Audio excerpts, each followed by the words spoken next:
మీ తల్లియును అనుభవించిన వ్యాకరణను చూచి మీ పరిశుద్ధ మాత మీద నాకు నిజమైన భక్తిని ప్రేరణాగ్ని మీ దివ్య కుమారుని పాటలను నిరంతరము భక్తితో స్మరించినట్లు నా కొరకు మనవి చేయండి. నా పాపమును విసర్జించి కలకాలము మీతో మోక్ష భాగంలో మీ దివ్య కుమారుని దర్శించు భాగ్యమును నాకు అనుగ్రహించండి. పరలోకమందును మా యొక్క తండ్రి, మీ నామము పూజింపబడుగాక, మీ రాజ్యము వచ్చునుగాక, మీ చిత్తము పరలోకమందు నెరవేరునట్లు భూలోకమందు నెరవేరునుగాక. నానాటికి కావలసిన మా ఎన్నమో మాకు నేటికివ్వండి. మా యొక్క అప్పుబడిన వారిని మన్నించినట్లు మా అప్పులను మీరు మన్నించండి. మమ్మ శోధనయందు ప్రవేశింపనివ్వక కీడులో నుండి మమ్మ రక్షించండి. ఆమేన్. దేవా వారి ప్రసాదము చేత మరి అమ్మా వందనము. ప్రభు మీతో ఉన్నారు. స్త్రీలందరిలో ఆశీర్వదింపబడిన వారు మీరే. మీ గర్భఫలముకు యేసు ఆశీర్వదింపబడిన వారగునే. పరిశుద్ధ మరియమ్మ సర్వేశ్వరేక మాత, పాపాత్ములైన మా కొరకు ఇప్పుడున్నో మా మరణ సమయమున ప్రార్థించండి. ఆమేన్. పితా పుత్ర పవిత్రాత్మక మహిమ కలుగునుగాక. ఆదిలో కలిగినట్లు ఇప్పుడు ఎల్లప్పుడూ సదాకాలం కలుగునుగాక. మా మీద దయగా ఉండండి స్వామి. మా మీద దయగా ఉండండి స్వామి. సహోదరులారా, ఈరోజు ప్రపంచమంతా గుడ్ ఫ్రైడే జరుపుకుంటూ ఉంది. దేవుడు ఈ లోకమును ఎంతో ప్రేమించి తన ఏకైక కుమారుని లోక రక్షణ కోసం, నశించిన దానిని వెదకి రక్షించే దాని కోసం ఈ లోకానికి పంపారు.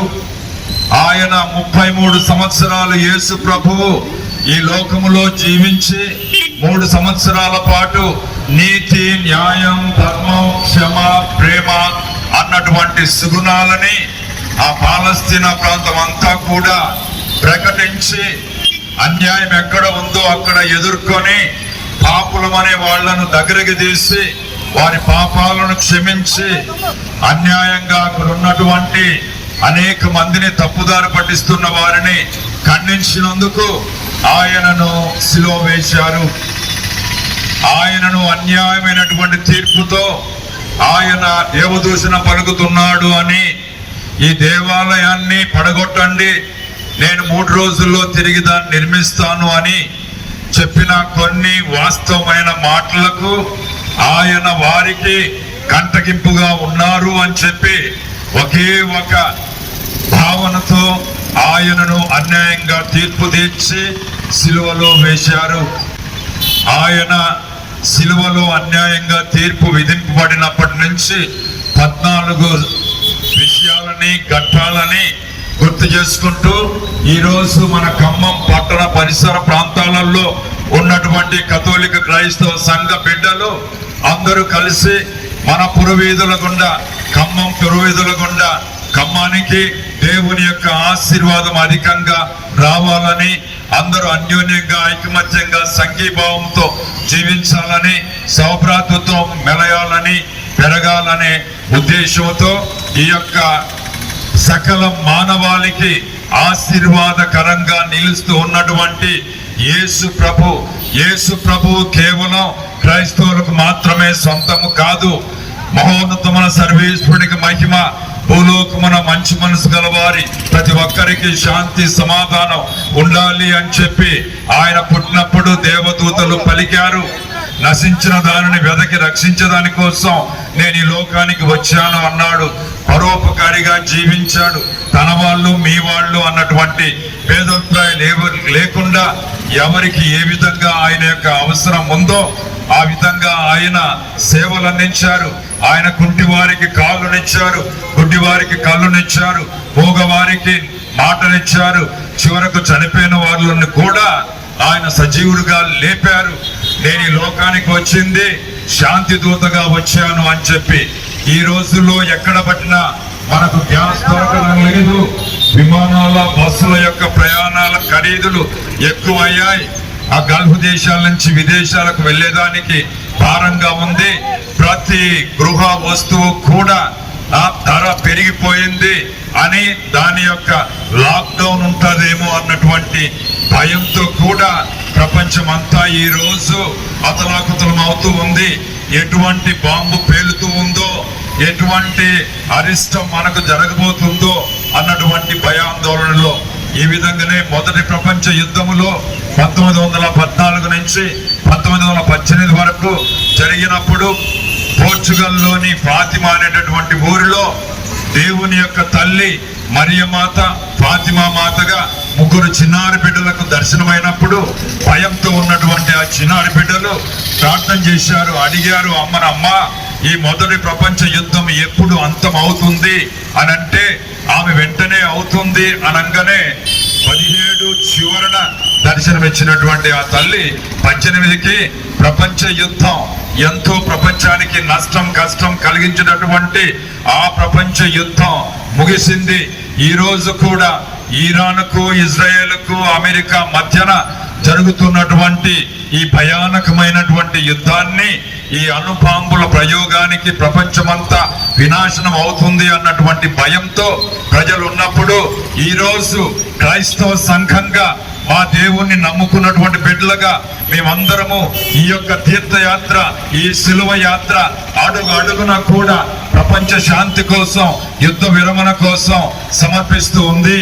కాబట్టి ప్రియమైన సహోదరి సహోదరులారా, చూసి మీరందరూ కూడా ఆ యేసయ్య అదిగో ఆ వ్యాన్ మీద ఉండి ఆ సిలువను మోస్తూ రక్తసిద్ధమైనటువంటి వారి బట్టల్ని మనం చూస్తే చాలా మడ్డిగా ఆయన్ను కొడతారు, ఆయన తోసేస్తారు, ఆయన 3 సార్లు కింద పడతారు. వాళ్ళందరూ కూడా ఎంతో ఈ వేదంతో ఏడుస్తూ ఉన్నారు. అవమానకరమైనటువంటి కల్వరి గిరి మీద కపాల స్థలములో ఆయనను చంపి వికటహాసముతో నవ్వాలి అన్నటువంటి వారు ఆయన యొక్క అంగీని కూడా చించి చీట్లు వేసుకున్నటువంటి వాళ్ళు ఆయన చనిపోవాలన్నారు. కానీ యేసు క్రీస్తులో ఉన్నటువంటి మహత్తర శక్తి 3 రోజులు మాత్రమే ఆయన సమాధిలో ఉన్నాడు, సజీవుడై 3వ నాడు లేచాడు. అదే రేపటి రోజున రేపు అర్ధరాత్రికి కథోలిక క్రైస్తవ సంఘాలన్నీ కూడా ఈస్టర్ పండుగను కొనియాడబోతూ ఉన్నాయంటే మరణాన్ని పాపాన్ని లోకాన్ని శరీరాన్ని జయించినటువంటి మహనీయుడు ఆయన చరిత్రకు కేంద్ర బిందువై క్రీస్తుకు పూర్వం క్రీస్తు అనంతరం క్రీస్తు తరువాత అన్నటువంటి దాన్ని కూడా ఆయన నెరవేర్చక ప్రపంచం గుర్తించింది. కేవలం ఆయన ఒక వర్గం కోసం ఒక చిన్న జాతి కోసం ఈ లోకంలో మానవుడై రాలేదు. ప్రపంచ కళ్యాణార్థం లోక కళ్యాణార్థం లోకంలో శాంతి కోసం అందరూ అన్నదమ్ములుగా ఐకమత్యంగా సంఘీభావంతో జీవించాలని న్యాయం ధర్మం సత్యం ప్రేమ క్షమ గుణాలు ప్రజలందరి మధ్యన నువ్వు ఏ కులానికి చెందినా ఏ మతానికి చెందినా ఏ కుటుంబానికి చెందినా ఏ ఆస్తిపాస్తుల అంతస్తుల హోదాలకు చెందిన మనమందరం కూడా వసుదైక కుటుంబం క్రైస్తవము నమ్మేది. ప్రియమైన సహోదరి సహోదరులారా, క్రైస్తవేతరులు ఇక్కడ ఎవరైనా ఉండి వింటూ ఉంటే మేమందరం కూడా లోక కళ్యాణం కోసమే పాటుపడుతూ ఉన్నాం. మేము నడిపేటటువంటి అనాథ శరణాలు అయితేనేమి, ఆసుపత్రులు అయితేనేమి, గుడ్డి మోగవారైతేనేమి, కుష్ఠవ్యాధుల్లో ఉన్నవారైతేనేమి, ఎయిడ్స్ పేషెంట్ అయితేనేమి, జైల్లో ఉన్న వాళ్ళు అయితేనేమి, ఇటువంటి అణగారిన జనం కోసం మేము క్రైస్తవులం ప్రతినిత్యం దేశ అభివృద్ధి కోసం దేశ నాయకుల కోసం మన స్థానిక నాయకుల కోసం మన ప్రభుత్వం కోసం మన యొక్క ప్రజల కోసం మేము ప్రతినిత్యము ప్రార్థన చేస్తూ ఉన్నాం. కాబట్టి ఇది ఒక గొప్ప సాక్ష్యంగా ఉండేదాని కోసం మనందరిని కూడా కలుపుకొని మనం అందరం వసుదైక కుటుంబం అని చెప్పేదాని కోసం యుద్ధ విరమణ కోసం శాంతి స్థాపన కోసం క్రైస్తవులుగా మేము ఈ యొక్క యాత్రను చేస్తూ ఉన్నాం. ఎక్కడ అన్యాయం జరిగినా కానీ ఆ అన్యాయాన్ని కూడా ఎదుర్కొనేదానికి ఎన్నో అన్యాయాలు క్రైస్తవుల మీద వేస్తూ ఉన్నారు. వాళ్ళు మత మార్పిడి కోసం ప్రయత్నం చేస్తూ ఉన్నారని అపనిందలు వేస్తూ ఉన్నారు. నీతి న్యాయం ధర్మం సత్యం క్షమ ప్రేమ తప్ప క్రైస్తవానికి మత మార్పిడి ఆలోచన అనురేణువంతా కూడా లేదు అన్నది ఈ చుట్టుపక్కల ఉన్నటువంటి ప్రజలు ఈ పాత్రికేయులు అటు ఎలక్ట్రానిక్ మీడియా కానీ ఇక ప్రింట్ మీడియా కానీ తెలుసుకొని క్రైస్తవం దేనికోసం ఏ విలువల కోసం ఉంటుంది అన్నది లోక ప్రచారం చేయాలి అని చెప్పి యేసు ప్రభు మమ్మల్ని అన్నారు. మీరు లోకానికి వెలుగు భూమికి ఉప్పు అన్నారు. కాబట్టి ఆ విధంగా జీవించడానికి తరతమ భేదాలు లేవు. కానీ కొన్నిసార్లు క్రైస్తవుల్నే, అందులోనూ దళిత క్రైస్తవుల్నే మరి అన్యాయంగా చట్టం పేరుతో ఎన్నో అన్యాయపు చేష్టలకు గురి చేస్తూ ఉన్నారు. అయినా కానీ ఎవరైతే ఏ ప్రభుత్వం అయితే చెప్తూ ఉందో బలవంతమైనటువంటి మత మార్పిడి జరగకూడదని, క్రైస్తవులని మరి క్రైస్తవులుగా ఉండకుండా చేసేది కూడా ఈ బలవంతపు మత మార్పిడే చేసేది ప్రభుత్వమే అని కూడా నేను సెలవిస్తూ ఉన్నాను. ఈరోజు ఎన్నో విదేశీ వాళ్ళ యొక్క త్యాగపూరితమైనటువంటి మనస్సుతో అనగారిన జనం, భారతదేశం వెనుకబడినటువంటి దేశం కాబట్టి వాళ్ళకు సాయం చేద్దాము అని చెప్పి అనేక సంస్థల ద్వారా, చర్చి ద్వారా సాయం చేస్తూ ఉంటే వాళ్ళ మీద కూడా ఉక్కుపాదం ఈరోజు మోపుతూ ఉంది. అలాంటి అన్యాయపు చట్టాలు కూడా పార్లమెంట్ లో పాస్ కాకూడదని ఈరోజు ఈ యొక్క యాత్ర ప్రధాన ఉద్దేశంగా కూడా ప్రజలందరికీ ప్రకటిస్తూ ఉన్నాం. ఎవరి మీద కోపం కాదు, ఎవరి మీద దౌర్జన్యం కాదు, కానీ న్యాయం కోసం, నీతి కోసం మన భారతీయులందరూ కూడా మేము భారత పౌరులమే, మేము బయట వాళ్ళం కాదు. కొంతమంది అంటూ ఉంటారు భారతీయులకు ఇక్కడ క్రైస్తవులకు భారతదేశంలో స్థానం లేదని. నువ్వు ఎంత, ఇతరులు ఎంత భారత పౌరసత్వాన్ని కలిగినటువంటి బిడ్డలం మేము, నాయకులం మేము. ఈ యొక్క దేశంలో, నా మాతృదేశంలో, నా తల్లి అయినటువంటి భారతదేశంలో నేను అభద్రతతో జీవించకూడదు అన్నటువంటి విషయం మంచి మనసు గల ప్రతి ఒక్కరూ కలిసికట్టుగా ఉమ్మడిగా పోరాడి మన యొక్క దేశ కళ్యాణార్థం అన్యోన్యంగా, ఐకమత్యంగా, సంఘీభావంతో జీవించాలి అన్నటువంటి సదుద్దేశంతో అందరూ కలిసి రావాలి అనే మేము ఈ రోజు ఈ శిలువ కఠోరమైనటువంటి బాధలు ప్రభు అనిపిస్తూ ఉంటే వాటిని గుర్తు చేసుకుంటూ, ప్రార్థించుకుంటూ, ధ్యానించుకుంటూ, కన్నీరు కారుస్తూ ఒక క్రమశిక్షణలో మేము మన యొక్క నార్త్ వైరా రోడ్ లో ఉన్నటువంటి నార్త్ క్యాథలిక్ ప్యారిష్ నుంచి కరుణగిరి పుణ్యక్షేత్రం వరకు ప్రదక్షిణగా వెళ్తూ ఉన్నాం.